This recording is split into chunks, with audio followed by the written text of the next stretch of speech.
God, man, I got it for you. God damn it. Listen, What was I tell you thinking? something. I gotta tell you something. You guys know I embarked on the marijuana business, Yes. the cannabis business, right? This beautiful box that you That gave is me. a Thank you so beautiful much for box, that. by the way. Man, Tyson that's Ranch. so awesome. Thank you, man, for accepting it. My pleasure. I'm Yeah, honored. that's a cool ass box, man. Yeah, Tyson Ranch is gonna be opening up pretty shortly. Yeah, you guys have. 2002. I saw the I mean, plans. 2022. This is a big deal. I mean, Really? this place is gigantic. Which state? It's in California. It is here? California, Oh, yeah. cool. Yeah, they're setting up like a resort. Really? Yeah. Yeah, it's gonna be the best facility in the world, man. It's gonna be it's gonna have an acre-long lake.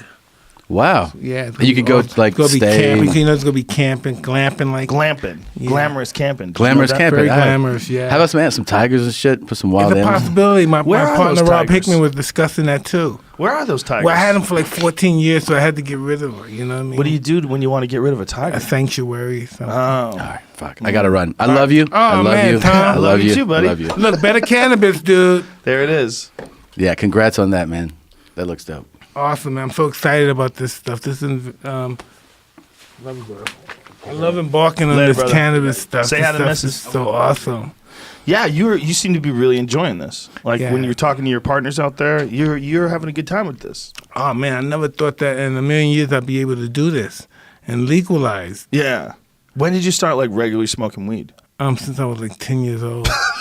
The whole time we were fighting, you were regularly smoking weed? Well, you know, when you're a kid, your mother gives you liquor and marijuana for you, make you think that you're gonna go to sleep or something. Yeah, Really? yeah. That never happened in my house. Never, yeah. No. My mother was alcoholic and stuff. Damn, that's harsh. Liquor and marijuana. See if you go to sleep. Yeah, It didn't work. I don't think so. No, I don't nah. think so. Do you what benefits do you get out of marijuana? Like, what does it do for you? Hey man, if I didn't, I'd have a bad day. Yeah, I'm a really moody guy without it. And it just it smooths me out. As soon as I take it, I'm a whole different person. I'm really Yeah. on top of my game. I'm balling. Yeah, I feel the same way sometimes. It makes me nicer. Yeah. Yeah, calms me down. Do you smoke? And I like who I am when I smoke. You know what I mean? When I weed, I don't sometimes like who I am sometimes. That's just the real sometimes. Yeah, yeah. I don't like that guy. I want to get away from that guy. Well, you know, I was talking to Michael Irvin once. He was explaining to me that when children grow up in high-stress environments, that their genes are wired to have a propensity towards violence. That if it's normal, if it's around them all the time, when they're growing up and when they're in the womb, even, Yeah, I agree. when their mother's under extreme Yeah, stress, if they I live in a agree. bad neighborhood, and it's hard for some people like yourself that did grow up in an environment like that to ever reach where you're at right now, just a place of peace.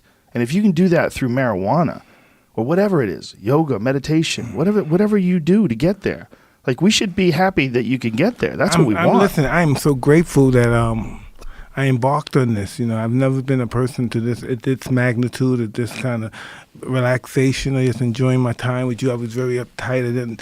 I was very uncomfortable with myself. Did you feel any better after you worked out when you were young like that? Absolutely, but my works out. You know what? The best thing that ever happened to me that I retired from boxing because of me working out and me getting. I was so intense with this. My whole objective was hurting people and wanting to be the best, and my ego took over. And I'm Right. like Tyson, I'm the best to ever live, and all this bullshit. And dealing with my partner Rob Hickman, I happened to embark on this. Come across this thing called the Toad. Are you familiar with the Toad? Yeah, what you're talking about is 5-methoxy Oh, that's it dimethyltryptamine. right there. Yeah. Yeah. And I came across that, and I smoked this I don't know, this medicine, drug, whatever you want to call it, and stuff. And I've never been the same. I look at life different. I look at people differently, and the experience I can't even express. Really, it's almost like dying and being reborn. Yeah, I had the exact same experience. That's what it felt like to me too. Like you stop existing. The 5-methoxys, there's two. Tell me, what's the deal with that? What the hell's going on here? 5-methoxy is produced by your brain, but what it is it's DMT with an oxygen molecule attached to it. So regular DMT is NN dimethyltryptamine. and then 5-methoxy-dimethyltryptamine is DMT with like there's a very subtle change to the molecule, and that subtle change for some reason takes away the visuals. You've done regular DMT too, right? Yes. Regular DMT is rich with visuals, very strange, bright, colorful, impossible to describe visuals. It's inconceivable. Inconceivable is the best way to put it. Yeah, inconceivable. Yeah. But I try to explain it to some people, my wives, and it's just I don't have the words to explain it. That's exactly what I always say. I've done a terrible job explaining it to everybody every time I've tried. It just doesn't work. But all those things, they give you perspective. It's almost like you're dying. You're submissive. You're humble. You know, what I mean, you're vulnerable, but you're invincible, still in all. You know, it's just that weird feeling. But you feel like you're part of the universe. When you're separate from your ego, you realize this whole thing, you're a part of this whole thing, and this whole thing is unstoppable. It's a gigantic, huge, all-encompassing, almost like a living thing. Life. You know, Joan, this is what I also realized, too, after going through that experience. You realize how insignificant you are sometimes without your ego. Yes. You know, you realize, wow, you're not really much that you really thought you were. Yeah, you are and you aren't. Obviously, you are in everyday life. I mean, you go places, you have a dramatic effect on people. You mean a lot. You mean a lot to those people that you run into. You mean a lot to the people that you love and that love you.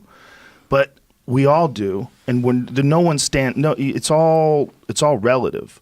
No one is irreplaceable, but everyone is special to someone or something, and at least to themselves.